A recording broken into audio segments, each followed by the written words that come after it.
Okay. All I right. got it.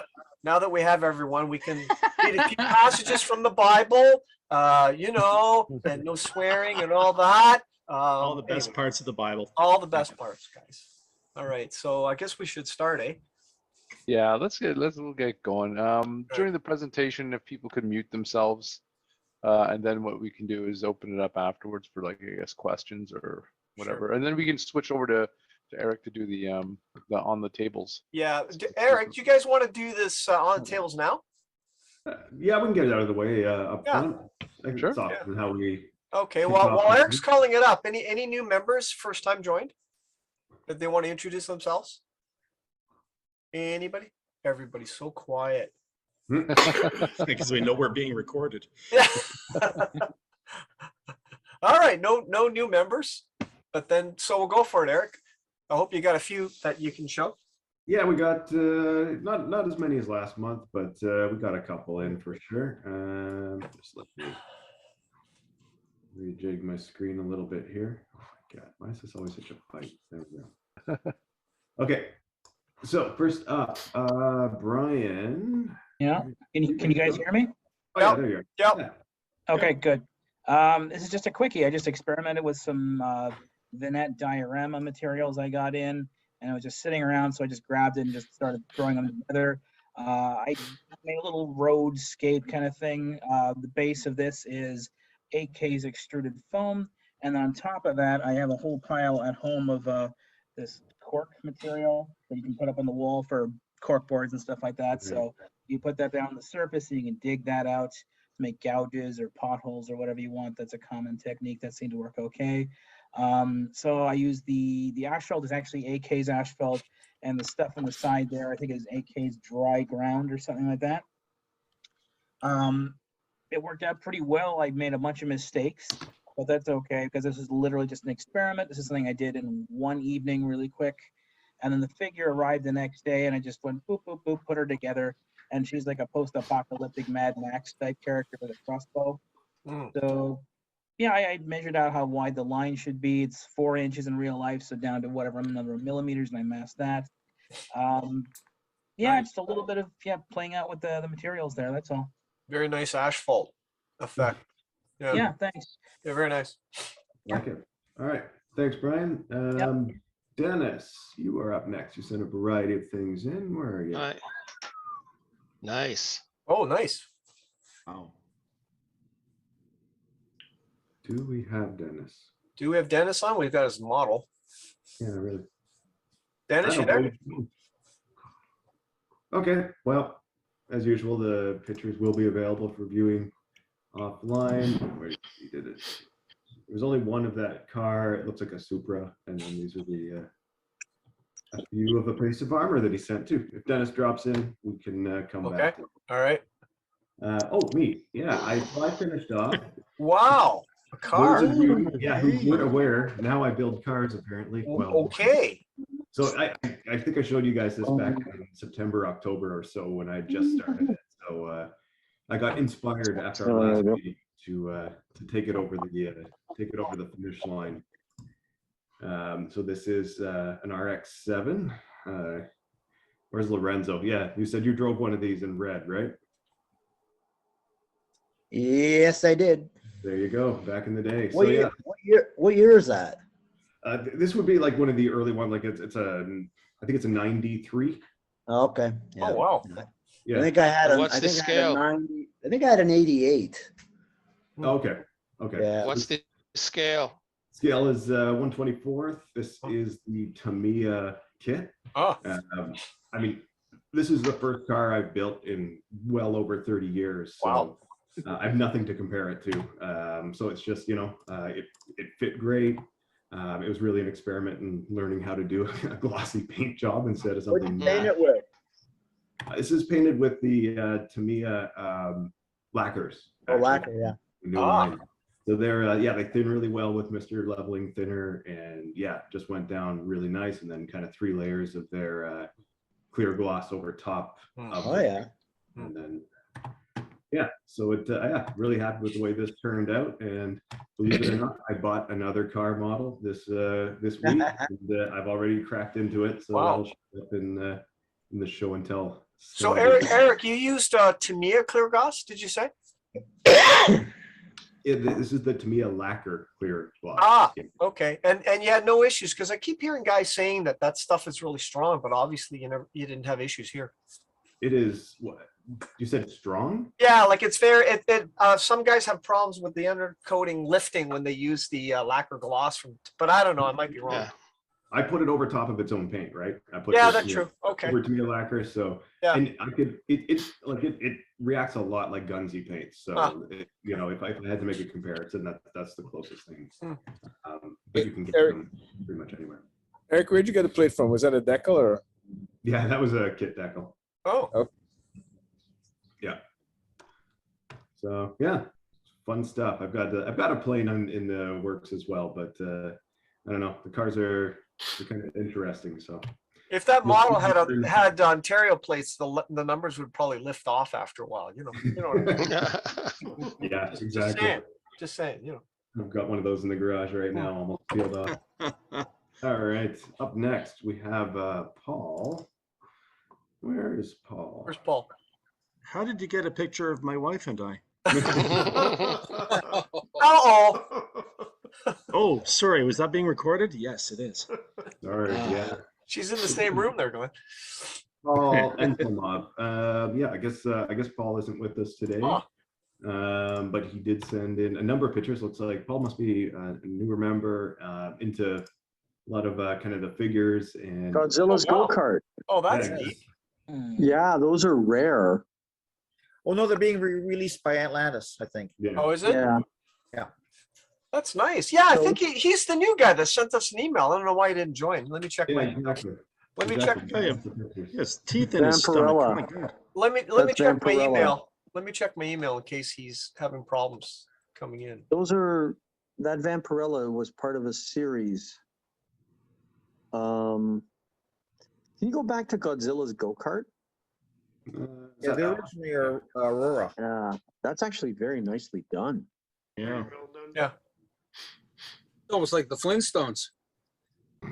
No, there was a Almost. series. No, Andrew, there was Aurora did a mashup where they took some movie monsters and what's the other one? That's the King Kong. What's King King Kong. Kong? Yeah. Yeah. Yeah, there was Cool. another one with the wolf. Look at the rat. Look at the rats. I'm just sending him an email, guys. So maybe he forgot to log in. Anyways, I just sent him an email. All right. Oh, yeah, there we go. And then so I have Stefan next. Sent a number of pictures of an X-wing. Right. That's the Bandai kit. Yes, you are correct. This is the 72 scope Bandai kit. Hmm. Very nice. Yeah, this was my first sci-fi kit. I usually am an aircraft guy, and sort of because of that, I had some issues with painting the kit because I approached it like an aircraft modeler, right? So I painted up the cockpit, and then I assembled everything, and then masked off the canopy and started painting the rest, which was kind of a mistake in hindsight because it was really hard to like mask and paint panels on the insides of the wings because Right. I didn't want to use the decals. I used them in the cockpit and they were horrendous. So I was like, no, I'm painting all the markings. And yeah, it was a little tricky airbrushing those. And yeah, just like a very simple build I decided to knock out while my Sopwith camo was in the works. Great. How did it fit together, Stefan? It's a good fit. It was great. The only spot that needed filling were the leading wing edges. There was like, because the wings are made up of two parts, there's kind of a joint you need to fill. And one other issue actually was the sort of the central panel in front of the pilot wasn't quite fitting in place. So putting the canopy over the canopy touches the pilot's helmet. So there's not a lot of space there. I really had to sort of like squeeze it and cram it with some clothespins, and yeah, but other than that, is nice and quick build. I just put a panel line wash over the paint, did some oil, rendering here and there, some shading, and yeah. Very nice. Good job. Good job. Yeah, Mhm. very nice. There's some detail. Yeah, and weathering is that's not too good. heavy either. That's good. Wow. How long would this model be, Stefan? How like is it about 6 or 8 inches long? It's like, yeah, it's like, it's not too big. I don't know, cool. like Yeah. 15 centimeters long, maybe a little less. What, Okay, what, cool. what scale was that original one they did in the 70s? The first one out was it by Ertl? I can't remember what AMC, wasn't it? Or AMC. MPC. NPC. Yeah. What scale was that one? I think it was 142. Oh wow. Okay. Yes, you have that one right out the gates again. All right. I had it. Oh yeah, I had it too. I think I still have it. firecrackers blew mine up. But anyways, yeah. Awesome. No, I still have mine. Oh, good. Good. Let's see. Next up, we have Glenn. All right, Glenn, go for it. And Yes.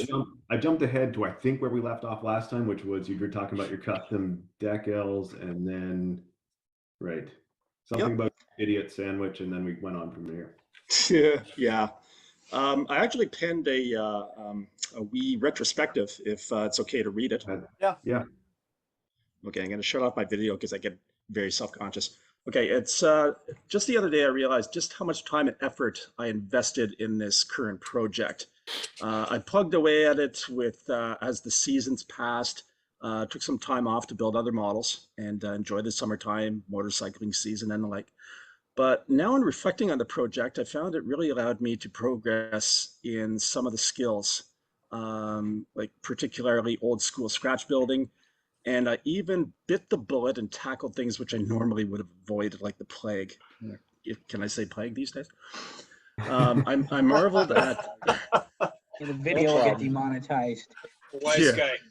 It gave me a chance to marvel at how far and how quickly 3D printing has really opened up our hobby to exciting new prospects.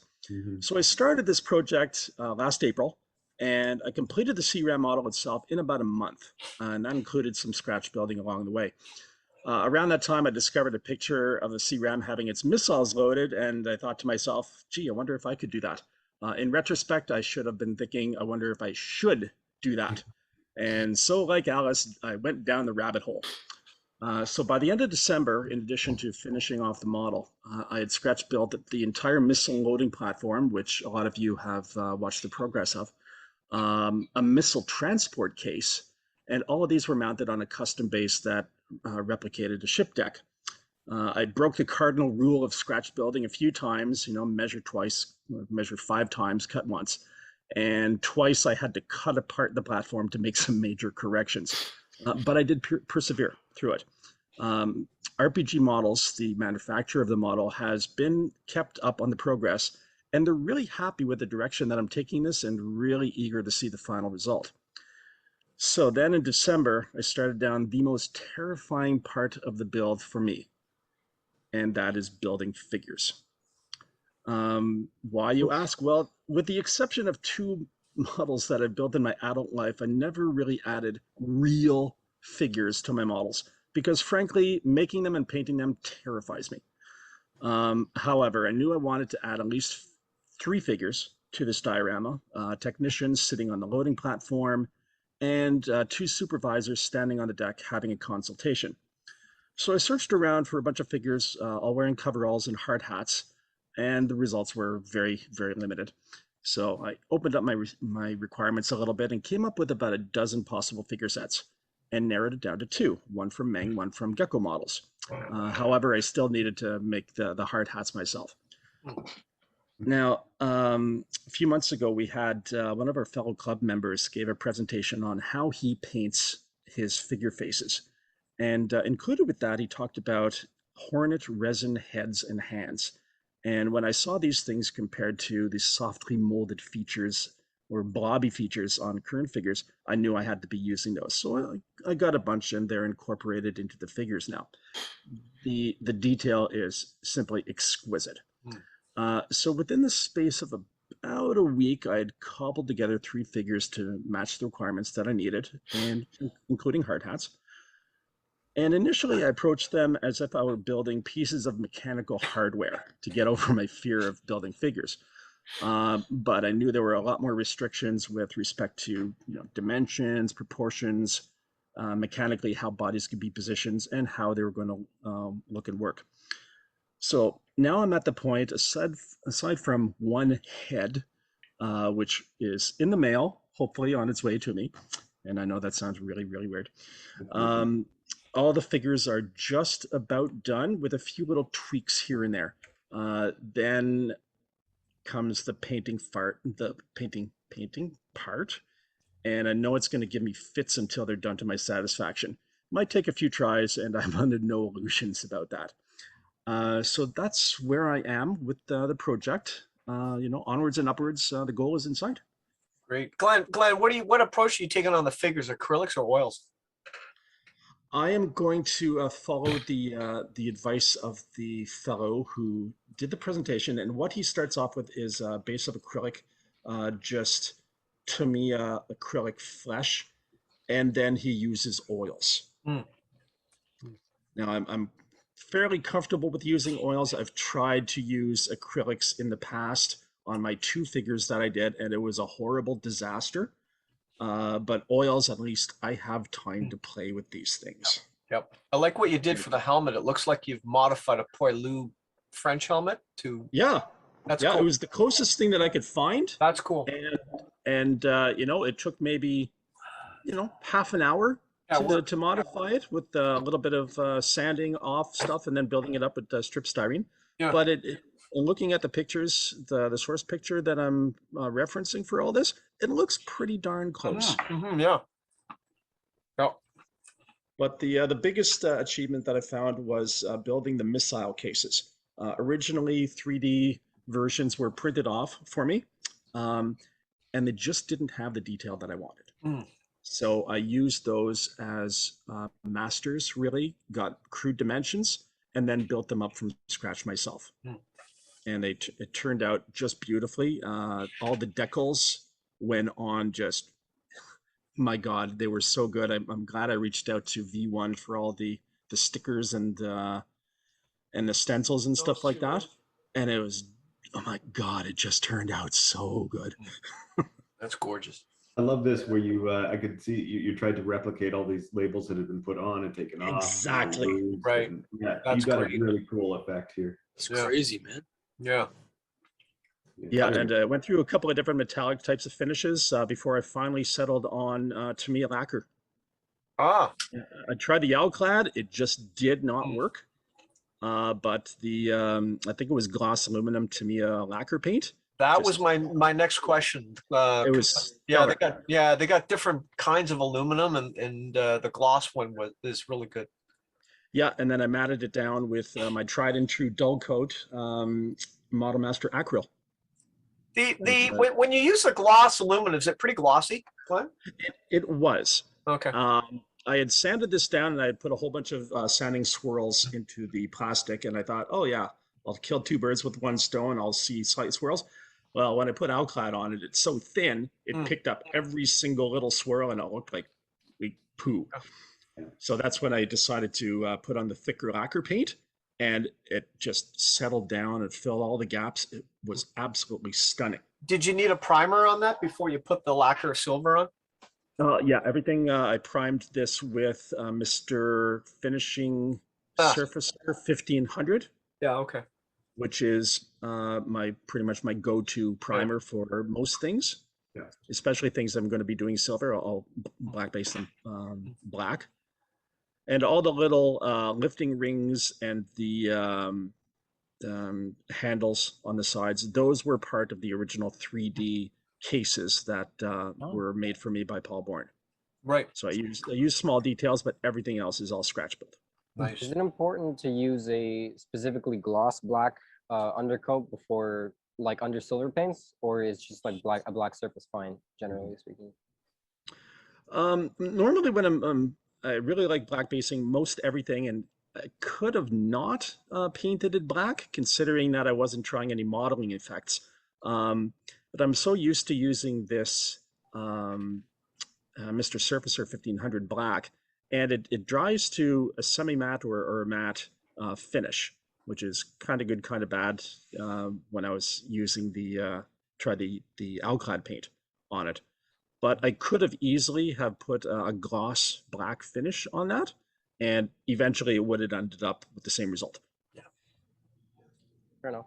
Yeah, that's what I found, Glenn, as well. That if you definitely need it for the all clad because it's so thin. But yeah, you're right. Either way, black or any other color, it kind of turns out the same, especially with the Tamiya lacquer paints. So yeah, but anybody who wants to give those a try, I heartily recommend them. Yeah.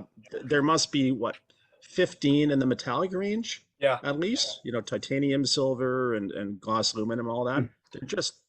They go on like silk. yeah, I asked the question because I'm working on a Key 61 Tony, another one. And I tried the lacquer Tamiya, the one that's I think it's just aluminum, not the glossy one. And it was a bit too flat. It was like way too flat for me. So that's why I asked him. I'm going to try the gloss aluminum now. All right. Yeah, it'll fill in any imperfections, but not clog up any fine details. It's almost like self-leveling, I swear. Yeah, it's great. But so if you guys are going to be using the Tamiya lacquer metallics, the regular aluminum's pretty flat. And the gloss is nice and gloss. So just keep that in mind. And just so you know, I've been using that stuff too. You can thin it with the Mr. Color leveling thinner. Yeah, that's what I do. It sprays like a dream. Oh yeah. What's your ratio, David? About 70% thinner to paint. Okay. That's helpful. Thank you. Great. Well, that's where we are. Yeah. I figure probably next month I'll have the completed thing ready to show you guys. Wow. Wonderful. Wow. I hope. Yes.